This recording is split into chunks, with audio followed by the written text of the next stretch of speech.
Turongeye kubaha ikaze bakunzi ba Pam Channel TV muri kino kiganiro cyacu Smart Mind. Nkuko dukunze kubivuga ufise Smart Mind kugera kure birashoboka. Nivyo tubifurije mwebwe bakunzi ba Pam Channel TV aho muherereye hose. Kaze muri kino kiganiro aho tuza kwakira Ruffin ndayikeza umusore akiri umuyabaga afise indoto zo kugera kure abicishije mu kazi akora buri munsi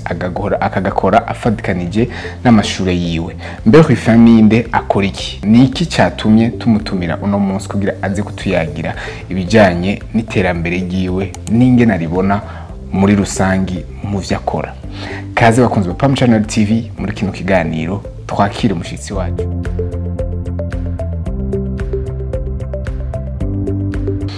Kaze Ruffin. Murakoze cyane. Meze neza. Amahoro cyane. Mwumva gute kuba muri hano muri Pam Channel TV no munsi? Numva nezerewe mbona mwakiriye neza cyane. Murakoze kandi kuba mwemeye nabona butumire. Ikibazo canje cya mbere ni kuba tazi Ruffin yo barinde. Ruffin ba amazina yanje yose ni Ruffin ndayikeza. Ndi mu fashion designer icyo bita IMIDERI mu Kirundi. Hama kindi nkora naco nuko ndi umunyeshuri kuri rimwe. Ni ibyo cyane no shaka kubabwira. Uratubwiye ko wabifatanya n'ishure hama hazamwo warabikunda. Ni watanguye neza na neza gukora ivy'imideri ryari? Simbona neza periode exact natanguriyemo gusa nibaza ko icambere na mbere nuko nshaka kuvuga ko nabitanguye ari nabikora pour moi biwanje nyene niyobera nkakora tu design nkatwambara jewe nyene. Hama après rero mbona natangura kwiinteresa cyane kuri ivyo bintu kumbaza ati none nanje wongirira akantu abana twigana. Hama rero mugatoke reka ntangure rero nzinda propose namwe nuko nabitanguye hari nka 2017 2018. Hama rero umva kubifatanya n'ishuri ntibyari byoroshe kuko urumva cyane uyitangura ukeneye hari motivation utawufise hari byinshi bigufrena tangura umwanya ibikoresho n'ibintu byinshi uvuga ko cyane naciye nkorana n'ama club y'aba mannequin bategura ama evenement hazandaja mu madefile finavyo navyaba mu mwaka wasanga ari kabiri gusa niyo apparition nagira cyane niho n'abantu batanguye kumenyera benshi batanguye kumenyera abaze muri ayo mantuze muri ayo ma evenement kagasanga nyene bamenye batanguye kundondera abashaka kugira ko dukorana mu yandi ma evenement zo kurikira abashaka ko ndabakorera impuzu. Hama bitanguruko aje nibagiye avant yuko c'était 2017 ndibaza niho natanaja muri competition yateguwe n'umuringa. Hama rero bari bateguye une competition pour les jeunes. Iyo competition nashoboye kuyitsinda. Hama rero umva witsinze baca muteza kuma mukorana gushika turakorana edition imwe ya kabiri nibasko twakoranye zibiri. Hama après rero canja muri iyo nyene canja muri agafaranga cakaratangura gusa ni kari n'agafaranga kari yari plus kumenyekana. Hama cyane yari ivyo. Merci. Uratubwiye ko waragiye muri competition uratsinda ariko hagataho naho twumvise ko waronse formation ko uno munsi ari benshi bavuga bati gukora ikintu utacigiye n'ubushakashatsi utacigiye n'ubushakashatsi wewe hoba hariho formation waronse yo kwiga uko gushona canke iyo passion wayinaguye gute kugira igere gusohoka abantu bakunda ivyo ukora? Nukuri nubambeshe mvuze ko hari ikintu nagize gitangaza canke nize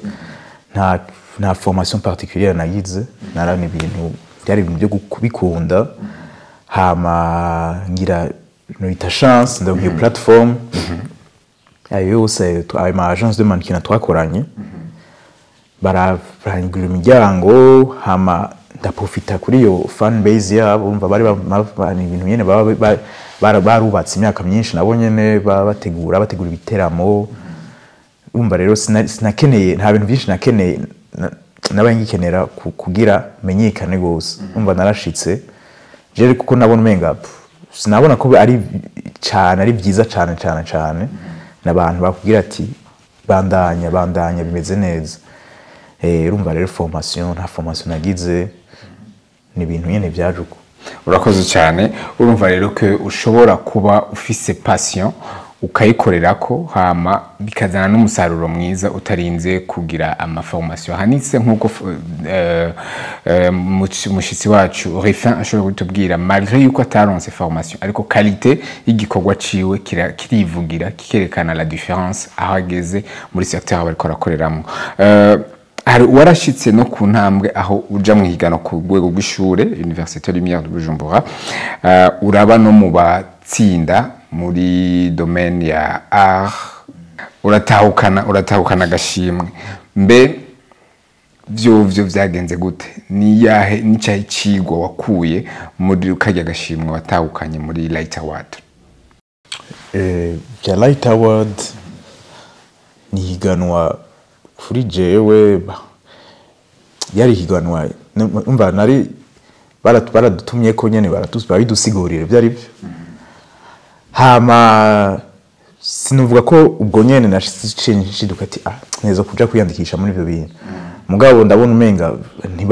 nta bantu benshi bari kurabijamo none kuko batari kurabijamo ngira badusiguriye nabi sindavyumva igituma ndashuko pourtant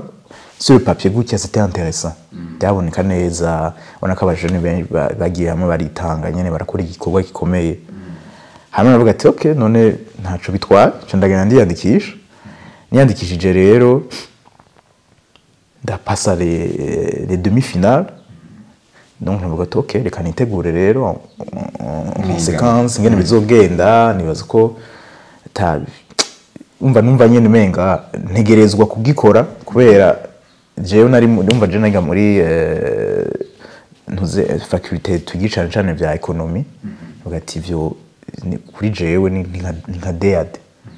haje ndabijamo rero hama rero kuri jewe vraiment ryahiganwa ryagenze neza cyane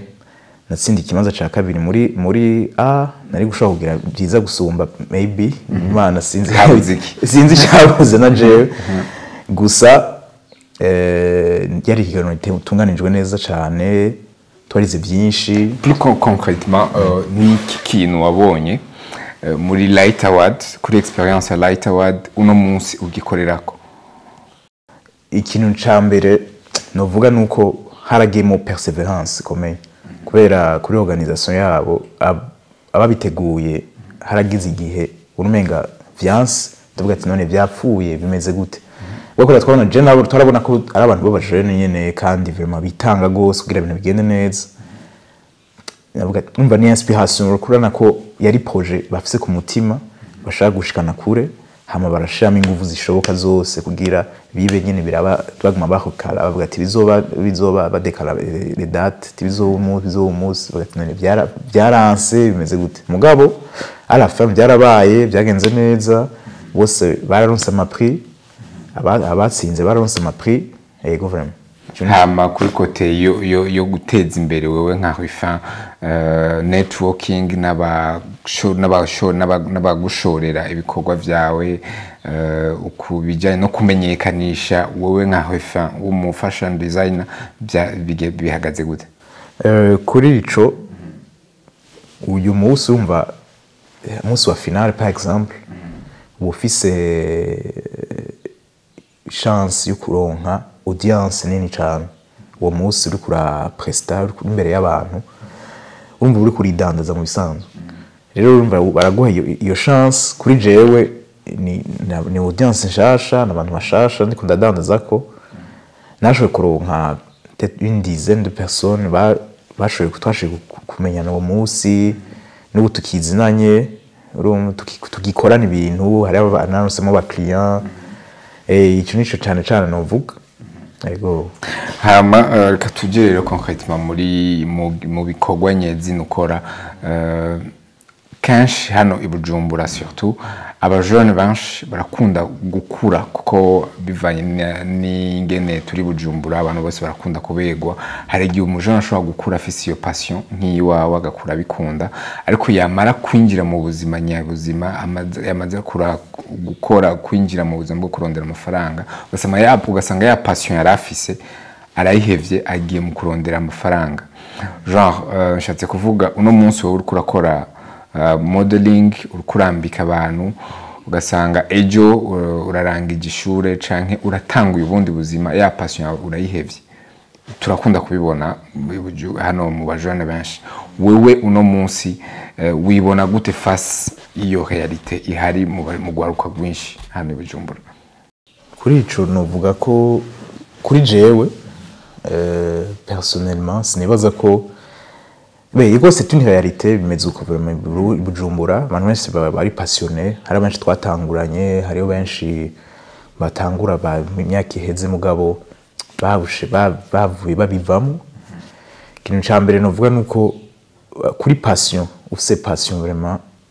utafise passion nari kuri ico udafise passion ico kintu uje kukironderamo amahera d'abord il faut kumenya ko mu Burundi iyo métier ni industrie tuko turakrea ntayari hari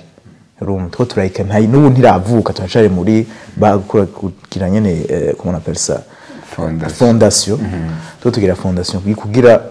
bizoze biraza bukebuke ni industrie itaravuka mu Burundi kuko isaba appui nini cyane isaba abantu b'investissement cyane gose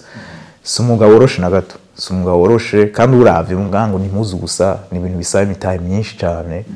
urakora n'umunsi gahomba gasuri gakora ni umva bisaba ko uri passionné cyane gose kugira ushobore kubibandanya ivyo navyo uri passionné il faut kumva uritanga gose kugira uzoshobore kumenyekana uronka abakiriya uronka comment on appelle ça visibilité nziza ni ibintu nk'ivyo kuri ico rero ca ko wewe nka jewe par exemple sinibaza ko ubu turaza kubigaruka ko après mugabo ubu par exemple jewe niyo shaka kugira métier yanje mu buzima bwanje nyene sur le long terme urumva rero nibaza ko ariko ari passion kandi mbona yuko umva nafashe umwanya munini byantwaye umwanya munini yo kumenyekana wo kuronka abakiriya wo nibirebire urumva rese ubu novuga ngo urumva ngira ndabihagarike cyangwa ndabishire muri pause birafisa akamaro bimari kandi abone ico ushobora kwikuramo dans l'avenir ubu malheureusement sinovuga ko ibyo nagiye ndacishamo n'ishuri icyo nashoboye gukora cyane ni ibyo kwimenyekanisha kumenyekana n'abantu dushobora gukorana nk'amwe nkazabawe ati nkene ikiganiro urabibona hama mugabo ikintu gikuru nakuyemo niyo nyene nashoboye gukrea fan base ndakrea umuryango ndakrea abakiriya urumva abantu nyene bama baraho bashobora gupartager bashobora kugira nico cyambere ndi fier nashoboye gushika no munsi rero à partir de l'année prochaine on nzotangura kwigira le métier nyene avec une boutique avec tout ça ni ibyo rero niyo wihweje uno munsi ni giki uvuze ati mu mwakuza niho ushaka kubitangura hari abantu bashobora kuca bibaza ati why not uno munsi hariho amaformation menshi maze igihe sindagira nta numvuga ndayagirira ni ibintu niga muhira internet ibintu byose biri kuri internet cyane byose biri kuri internet binsaba ko mba off iyi minsi sigaye umwaka amezi asigaye kugira à partir de janvier février mbone ibikorwa bishasha byanje nyene yindi image ni kintu maze umwaka wose ndiko nditegurira nibaza ko bantu bazogishima gose. Merci. Wihweje rero muri akazi kawe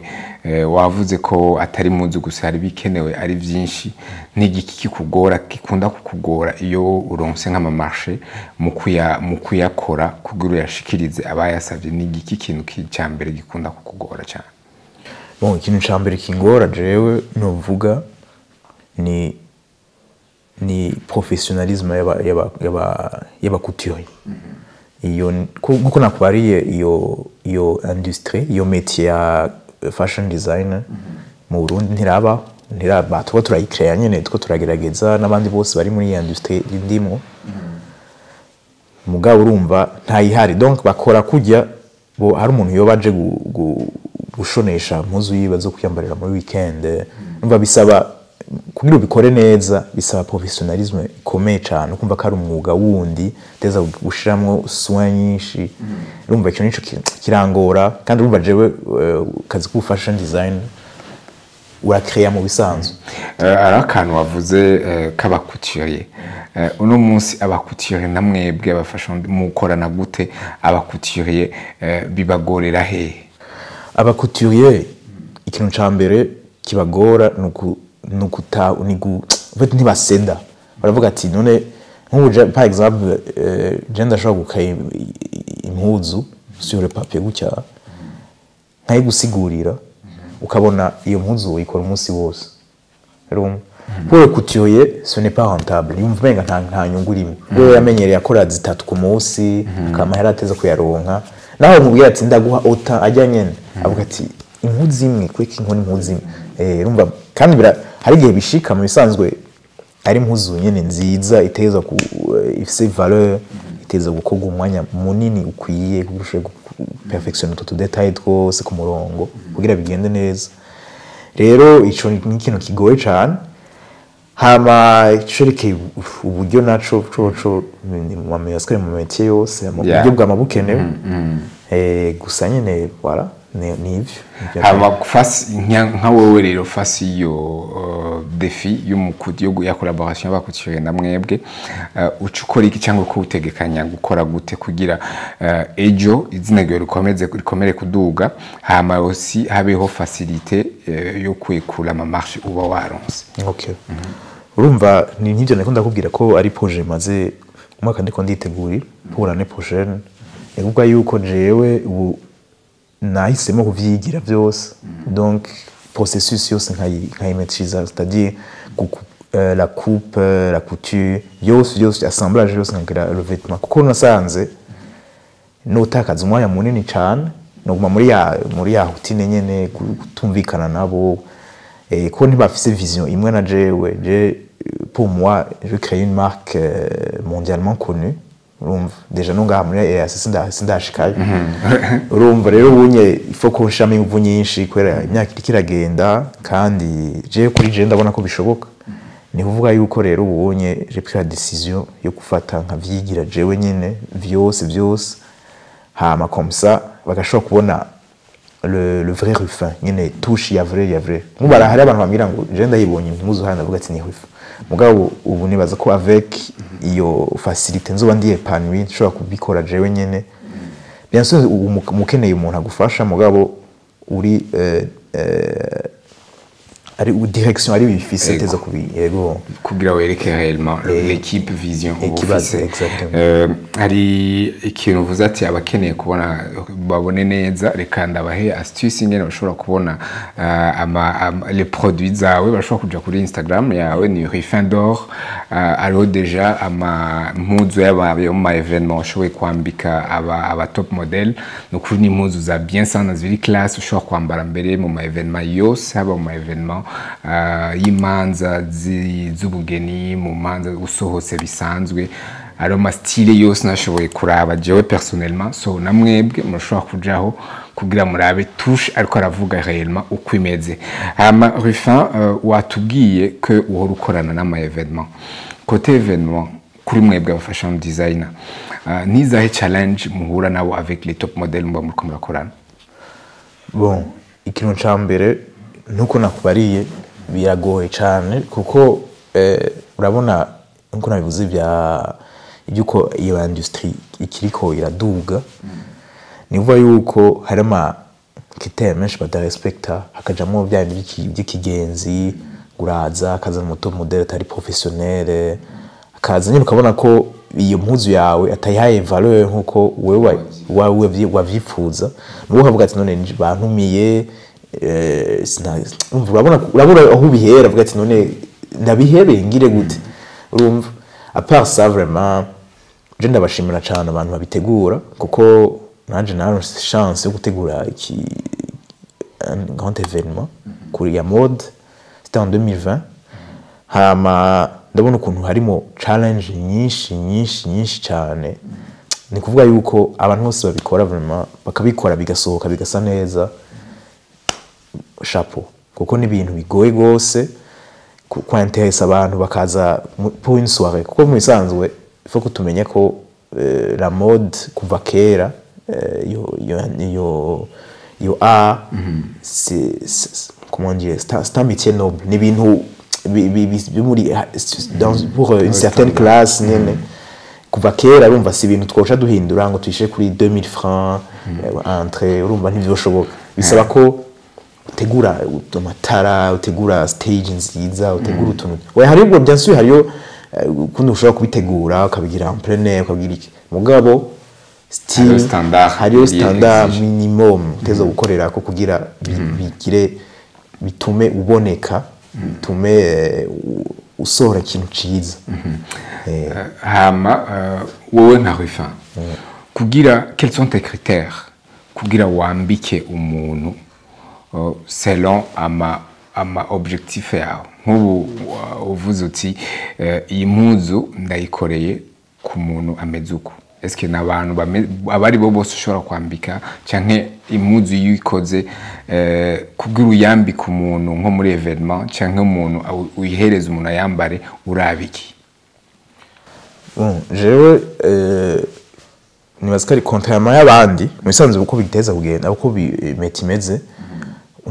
ntwambika umuntu kwera ari beau belle canke afise taille ibiki wambika kugira impuzu yawe cyane iboneke urumva mugabo je pour moi ategerezwa kuba afise quand même charme urumva hamwe il faut ko attire attention urumva rero cyane je nico nkorerako hama ibindi navyo je compte sur eux ndabaha ama consigne yose timuze gupoza gutya kugira ibintu biboneke sinon je nta muntu ndiscriminate ndakora n'abavyibushe ndakora n'abato cyane barebare urumva teza kuba afise juste iyo charme cyangwa akantu spécial nyine sintora abantu juste kubera ngo nabagenzi cyangwa ngo ni kubera aba afise akantu spécial muri we mbona ko ndamushize kuri publicité yanje cyangwa ndamushize muri réseaux sociaux yanje afise ico yomfasha gushikako ego yes urakoze cyane Ruffin ikibazo cya nyuma ngomba tuje tumera nk'abarangiriza kino kiyago cacu uno munsi kuri parcours yawe umaze ko depuis 2017 gushika no musuri ko turarangiza umwaka wa 2022 hafi imyaka 5 uri muri carrière ni iki kintu wize muri imyaka 5 ushaka kubandanya ukorera ko mu myaka 5 yindi imbere ikintu ca mbere nize nuko bisaba ifo kuba honnête mu kazi umuntu akora ikintu niyo ni ikintu icigona nize cyane kuko urabona turaronka vraiment hari washobora kugira chance yo gukora yo kuranka ama commande amajana par exemple ni j'exagère je veux dire le nombre ni mugabo rero le fait yo kutayemera cyangwa utabona kuntu woyikora ukavuga ati ntibishoboka canke nibindi ama example menshi no guha mugabo bisaba yuko ifo kuba honnête ubunye no munsi par exemple cyo nashaka gushikako ubunye kore uwo ndabijambo rumviye imyaka 5 mugabo nkuko nakubwiye imyaka 5 sinayikoze nkora umwaka wose nari ku ishuri nakora peut-être un mois deux maximum sur 12 mois hama rero ubu niho ntanguye kuronka gahengwe nyene ko ndaheza amashuri ba même l'année prochaine ndiko ndiga mugabo ubu ni sawa je peux maîtriser ni kuvuga yuko ubu avec yo image natanze ndashobora kuronka abantu bashobora kumfasha urumva ni abantu bakubwira ati abakinya bawe je n'abantu bashobora ubundi dushobora gukorana igikorwa kigashika kure n'abantu twakoranye neza ukamukorera ikintu ciza ukamuha ku mwanya bica bisaba bituma mukaya famille ikintu ca mbere rero nashaka kuvuga gukorera ko ni kuma ubaka image nziza cyane kuri wewe n'ibikorwa byawe kwera urumva ubikoreye ko ça doit payer teza umva ukora ibikorwa byiza ibintu byiza hama après bikore neza ntubijaniranye ngo mafu muri focus ushamo qualité. Ego, merci beaucoup Ruffin kuri kino kigabane cya mbere tuyaze ibintu byinshi urabona ko harimo perseverance icyo gihe nshimye muri mu byo byose utuyagiye harimo perseverance kandi ndaguha exemple ya Karim Benzema après 12 ans il arindire Ballon d'Or niho abandi bose barayironse nawe araheza arayironka muri kubera iki perseverance so nawe muri myaka 5 que ushoboye gupersevera avec les contraintes ushobora kuba warahuye nazo so we never know mu mwaka uza urashobora kuba umustiliste murakomeye mu gihugu cyangwa mu karere nkuko uvyifuza ukabambika bose reka tujye mu kigabane cya nyuma cy'ikiganiro cyacu twita fire questions ni kigabane cyaho tukubaza ibibazo bibiri cyangwa bitatu tuba twifuza ko wishura utarinze gusigura byinshi. Ikibazo cya mbere ni kuri wewe bonheur ni mu majambo atatu yabivuga gute? Bonheur amajambo atatu agaragaza bonheur mu buzima bw'umuntu mu buzima bwawe. Amahoro, donc la paix, la reconnaissance, c'est-à-dire c'est là qu'on explique urumva la reconnaissance hama ikintu naco novuga niki la liberté. Merci beaucoup. Hama ku mwana muto afite 15 ans uno munsi qui aspire comme fashion designer nkawe quel est le conseil wo muha? Conseil no muha nuko yofata umwanya wiwe akiga ivyo bakamenya icyo agiye gukora kurumva ntibi kujya umva ufite 15 ans naje umva natanguye mfite 16-17 ans hama bisaba yuko abona icyo agiye gukora ntashuwe kujya nyene c'est vrai birafasha ugize utanguye kare ukagira ama erreur ni byiza nyene biragufasha mugabo ntabijemo ngo yo ngo biratesa ngo bisa neza faut kuba professionnel fata umwanya wawe wige je ndi ouvert ushaka wese ndamubwire experience yanje. Merci. Niki kigutera stress? Jewe kini stress ni niki je mukazi ikintu kinera stress bon je nta sindi umuntu musanzwe je umuntu y'amahoro gose stress ndavana mbuze umwanya wo kuruhuka ndakunda kuruhuka par exemple mbuze umwanya wo kuruhuka le dimanche iyo ni stress kuri jewe biha bishika mu gasi kenshi ndagerageza kuvyevita mugabo stress nico umwanya wo kuruhuka vraiment ari gukubana muki. Ego. Yes, merci beaucoup Ruffin kuri umwanya muduhaye muri Pam Channel TV tubifurije iterambere n'ibyo murimo tubifurije kugira ku ndoto za kubw'inyishu ya benshi n'inyishu zawe wifuza mu buzima bwawe. Okay, murakoze cyane. Twakubajije byinshi ariko urashobora kuba ufise irindi jambo wumva ushaka kuvuga twe muri Pam Channel twakubajije ibyo twari twifuza kubaza ariko nawe urashobora kuba ufise icyo wumva washaka gushikiriza abantu utashoboye guserura nimba gihari akanya nakawe. Pour moi conseil no baha abajeune nkanje canke bakuze canke batoyi banje ikintu ca mbere ko nabivuze ijya mbere ngomba bivuga ni image korera kuri iyo image yawe kandi ntutinye gutangura twese turatinya gutangura uravuga ati ndiyahuye ngize mbwiye mu biki mugabo uratangura ukahindu kandi niba utanguye ubwira ati ntegeza gukora byiza ubigendere ko uwo mwanya wose uzopakubizo wama bigoye nta numa zo guha kadongo tora ngo gira iki niki utegereza kugwana wowe nyene muga ntibibagire ko uteza kurondera image nziza ku gikorwa cawe mu bien sûr hari abantu bavuga ngo urumva ngo abantu ngo je m'en fous ngo iki nibiki abantu nibo bakiriya bawe nibo ba fans bawe nibo en fait n'abantu kwa c'est l'humain urumva rero bisaba yuko ukorera kuri ico hama ukaraba cane ko watanguye uvuga ati jewe nshaka gushika shaka kuba gukora ikiwa gisa shaka kuba different n'abandi ntucu hageze amisheme uvuga ati ango yango je udari ngo ndabihinduye ngira nkuri bindi cangira ndabikora ukundi seve urahindura ukaduza level nyene bigashika bikaba byiza gusumba mugabo mu bibuka ati aho nshaka gushikana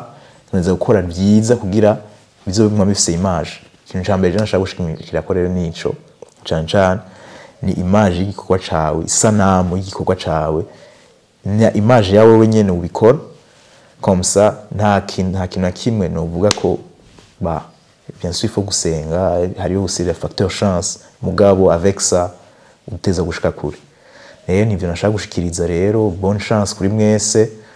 hama dukore gose tuteze imbere igihugu tuteze imbere twebwe nyene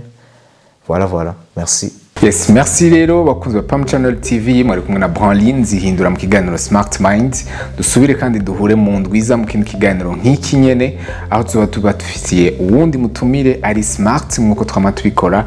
Alors d'ici là restez sur Pam Channel TV murakoze cyane.